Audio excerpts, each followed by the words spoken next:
தொடர் வணக்கம். வணக்கம் தோழர். நாட்டு நடப்பெல்லாம் எப்படி இருக்கு? ஏன் தோழர் சொல்றீங்க?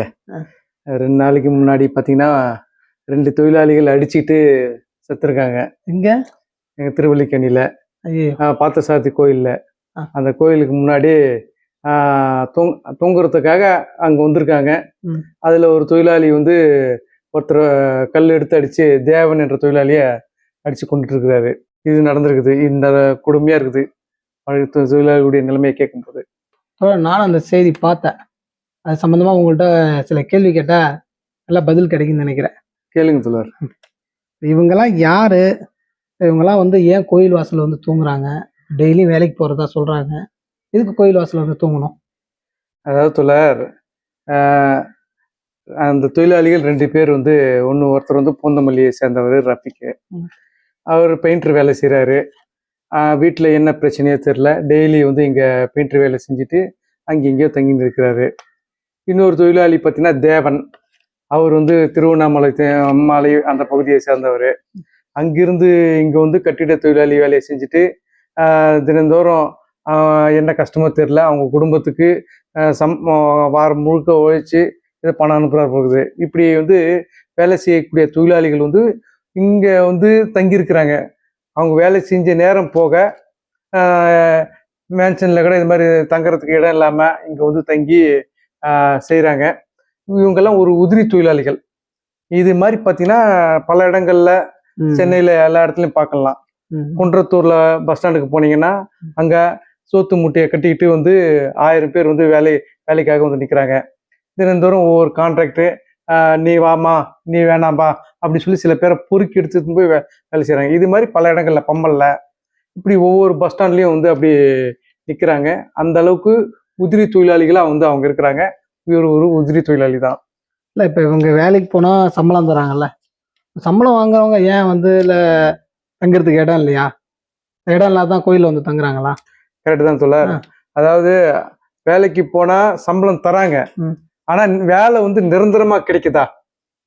இப்போ இந்த திருவண்ணாமலையிலேருந்து வந்திருக்கிற தேவன், அவர் வந்து எத்தனை நாள் ஆச்சே தெரில.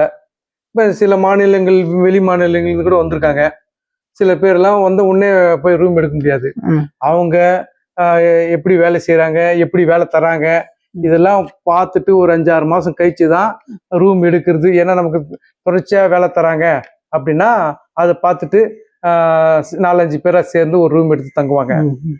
அப்போ அப்படி இல்லாத பட்சத்தில் வந்திருக்கிற தொழிலாளி நமக்கு எப்படி இவங்க வேலை தராங்க என்பதை பார்த்துட்டு முதல்ல எங்கேயாவது கோயில்லையோ தங்குறதோ இல்லை வேற எங்கேயாவது பஸ் ஸ்டாண்டில் தூங்குறதோ இப்படி தூங்கி போய் தான் வந்து அவங்களுடைய வேலையை வந்து பார்ப்பாங்க. அதில் ஒரு வாரம் தொடர்ச்சியாக வேலை கிடைக்கலாம், ஒரு வாரம் வேலை இல்லாமல் போகலாம், வாரத்தில் 2 நாள் கிடைக்கலாம், மீது 5 நாள் கிடைக்காம போகலாம். இப்படியெல்லாம் இந்த நிலைமையெல்லாம் கணிச்சுதான். அது இல்லாமல் அவங்க சம்பாதிச்சுட்டு வீட்டுக்கு வேற பணம் அனுப்பணும். வீட்டில் வந்து என்ன பிரச்சனைகள் இருக்குதோ, பசங்க படிக்கிறாங்க, அவங்களுக்கு காலேஜ் ஃபீஸ் கட்டணும், அது ஸ்கூல் ஃபீஸ் கட்டணும், இப்படியெல்லாம் வந்து நிறைய கமிட்மெண்ட்டோடு வந்து வருவாங்க. அப்போ இதுக்கெல்லாம் சேர்த்து அனுப்பணும்னா எடுத்து உடனே போய் ஒரு ரூம் எடுத்து தங்கிட்டாருன்னா அதுக்கு வேலை கிடைக்கலன்னா அதுக்கும் வாடகை கொடுக்க முடியாது. அப்போ அதனால தான் வந்து அந்த உதிரி வெளியிலேருந்து வரக்கூடிய உதிரி தொழிலாளர்கள் கொஞ்ச நாள் வந்து பார்ப்பாங்க என்ன மாதிரியான வேலை தராங்க, எப்படி போகுது, இதை பொறுத்து அதுக்கு அடுத்த கட்டமாக வந்து ரூம் எடுக்கிறதா இல்லை 4-5 பேர் சேர்ந்து ஒரு ரூமில் தங்குறதா அப்படின்னு முடிவு பண்ணுவாங்க. சரி, அதுக்காக வந்து ஒரு ஆளை இல்லை ஒரு உயிரை அடித்து கொலை பண்ண முடியுமா? ஏன்னா இப்போ ரஃபீக்குங்கிறவர் அவர் வந்து அந்த தேவனை அடித்து கொலை பண்ணிட்டார். இப்போ தேவனுங்கிறவர் செத்து போயிட்டார். ரஃபீக்குங்கிறவர் போலீஸ் வந்து கைது பண்ணி உள்ள வச்சுட்டாங்க. பிரச்சனை இதோட முடிஞ்சிச்சு தானே? அதாவது பிரச்சனை இதோட முடியல. பத்திரிகைகள் எல்லாமே வந்து சொல்றாங்க. என்ன சொல்றாங்க? அப்போ ஒரு 2 தொழிலாளிகள் அடிச்சுக்கிட்டாங்க. அப்போ ஒரு தொழிலாளி வந்து கல் எடுத்து அடிச்சிட்டாரு, தேவன் வந்து அங்கேயே இறந்து போயிட்டாரு, இன்னொரு தொழிலாளி கைது பண்ணிட்டாங்க. இது சட்டப்படி பார்த்தா இது சரிதான். ஆனா மக்களுக்காக வேலை செய்யக்கூடிய அமைப்புகள், இயக்கங்கள், அவங்க எல்லாம் மீடியாக்கள் எல்லாம் வந்து அப்படி சொல்ல முடியுமா? அதோடு முடிக்க முடியுமா? அப்ப இது தொழிலாளி பிரச்சனை மட்டும் கிடையாது. அந்த தொழிலாளிக்கு ஏன் வீடு கொடுக்குற அளவுக்கு வந்து வருமானம் இல்லை. இப்போ ஒரு பில்டர் வந்து அவர் பில்டர் வந்து அவர் வேலைக்கு எடுக்கிறாரு அப்படின்னா அந்த பில்டருக்குன்னா வாரத்துல 2 நாள் தான் வேலை இருக்குதா? வருஷம் முழுக்க வேலை இருக்குது. கான்ட்ராக்டருக்கு வருஷம் முழுக்க வேலை இருக்குது.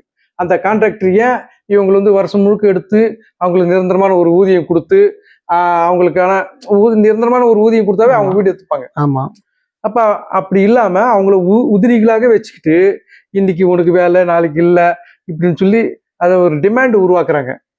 அப்ப அதனுடைய விளைவு இப்ப அந்த தொழிலாளிக்கு சம்பளம் இல்லாதனுடைய விளைவு அங்க ஏற்படுகின்ற ஒர்க் ப்ரெஷரு, அந்த ப்ரெஷரால அப்ப இவங்க 2 பேர் வந்து இடத்துக்காக, அதாவது முதலாளி மேல தனக்கு நிரந்தரமான வேலை கொடுக்கலையே, நிரந்தரமான ஒரு விலைவாசிக்கு ஏற்ற மாதிரி உழைப்புக்கு ஏற்ற மாதிரி சம்பளம் தரலையே அப்படின்ற கோபத்தை முதல்ல அந்த கான்ட்ராக்ட் மேல அவங்க மேல காட்ட முடியாத கோபத்தை ரஃபிக் என்ற தொழிலாளி யார் மேல கட்டிருக்காருன்னா தன்னை போல வேலை செய்யக்கூடிய ஒரு கட்டிட தொழிலாளி மேல கட்டிருக்கிறாரு. அதனுடைய விளைவு தான் இன்னைக்கு ரஃபிக் வந்து குற்றவாளியா இருக்கிறாரு, தேவன் வந்து படுகொலை செய்யப்பட்டிருக்கிறாரு. இப்ப இதுக்கு காரணம் இந்த கான்ட்ராக்ட், இந்த பில்டர்ஸ் தான். சரி, இந்த மாதிரி தினக்கூலி தொழிலாளர்கள் ஒரு பக்கம் இந்த மாதிரி ஒரு கொலவெறியோட தாக்குதல் நடத்துறது என்பது ஒரு பக்கம் இருக்கு. இன்னொரு பக்கம் இப்போ அன்றாட நம்ம தினக்கூலி மக்களை பார்க்குறோம். இப்போ பஸ் எடுத்துக்கிட்டாலும் சரி, இல்லை ட்ரெயின் எடுத்துக்கிட்டாலும் சரி, இல்லை இந்த மாதிரி ஒரு பொது போக்குவரத்து எதுவாக இருந்தாலும் சரி, மக்கள் போய் முண்டி அடித்து சீட்டு பிடிக்கிறது, இல்லை அது போய் அந்த வண்டியை பிடிக்கணும்னு ஓடுறது, இப்படின்னு எங்கே பார்த்தாலும் பார்த்தீங்கன்னா குவியலாக மக்கள் குவிஞ்சிட்டு இருக்காங்க. இந்த மாதிரி மக்களுக்கு பிரச்சனைக்கு வந்து தீர்வே இல்லையா? இது வர்க்க போராட்டத்தினுடைய ஒரு வெளிப்பாடு தான் சொல்றார்.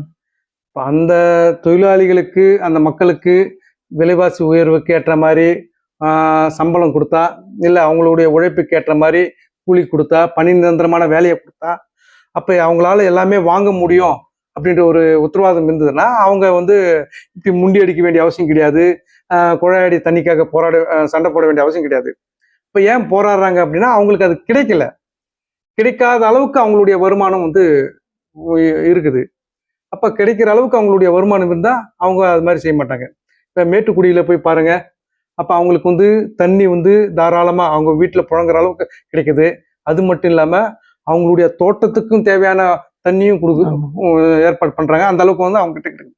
ஏன்னா அவங்க கிட்ட வருமானம் இருக்குது, வருமானத்துக்கு ஏற்ற மாதிரி அவங்க எல்லாத்தையும் செய்கிறான். அப்போ இவங்க கிட்ட வருமானம் இல்லை, வருமானம் இல்லாதனால நம்மளுக்குள்ள, அதாவது நம்மளுக்குள்ளேயே சண்டை போடுற மாதிரி ஒரு நிலைமையை உருவாக்குறாங்க. இன்னும் சொல்ல போனா கார்ல் மார்க்ஸ் சொல்வாரு, அதாவது 5 நாள் 6 நாள் வந்து முதலாளிக்காக வேலை செஞ்சுட்டு தொழிலாளி 6ஆவது நாள் தான் அவனுக்காக வந்து அவன் வாழறான். 5 நாள் 6 நாள் சம்பளம் வாங்கிட்டு 6ஆவது நாள் போய் டாஸ்மாக் கடையில சரக்கு வாங்கிட்டு அவனை குடிக்கிறான் இல்லையா? அப்ப அவனுடைய வாழ்க்கை 6ஆவது நாள் தான் வாழறான். அப்ப 6ஆவது நாள் முடிஞ்சிட்டு மறுபடியும் என்ன பண்றான், 7ஆவது நாள் 8ஆவது நாள் மறுபடியும் கூலிக்கு அடிமையா போறான், முதலாளிக்கு அடிமையா போய் வேலை செய்யறான். அப்ப இப்படிதான் தொழிலாளிகளுடைய நிலைமை வந்து இருக்குது. இப்படிதான் உதிரி தொழிலாளிகளை, அதாவது உதிரி தொழிலாளிகள் இன்னைக்குதான் உனக்கு வேலை வாங்குற வேலை வாங்கிட்டு அவனுடைய சம்பளத்தை வந்து குறைவான சம்பளத்தை தூக்கி கடாசிட்டு போயிடுறாங்க. அப்ப அந்த சம்பளத்தை வைத்துக்கொண்டு வாழ முடியல. அப்ப அதனால வந்து தங்களுக்குள்ளேயே அடிச்சுக்கிறாங்க, உழைக்கும் மக்களுக்குள்ளேயே அடிச்சுக்கிறாங்க. அப்ப இதை முடிவுக்கு கொண்டு வரணும்னா தன்னுடைய எதிரி யார்? தன்னுடைய எதிரி நம்மளை சுரண்டுகின்ற அந்த கான்ட்ராக்ட்காரர்கள், முதலாளிகளுக்கு எதிராக தங்களுடைய கோபத்தை வந்து வெளிப்படுத்தணும். அப்படி காட்டும் போதுதான் அதை மாற்ற முடியும் அப்படின்றத நான் தெரிவிச்சுக்கிறேன். அப்படிப்பட்ட போராட்டங்களை தொழிலாளி வர்க்கம் உணர்ந்து நம்ம முன்னெடுக்க வேண்டிய அவசியம் இருக்குது. நன்றி தோழர். நன்றி தோழர்.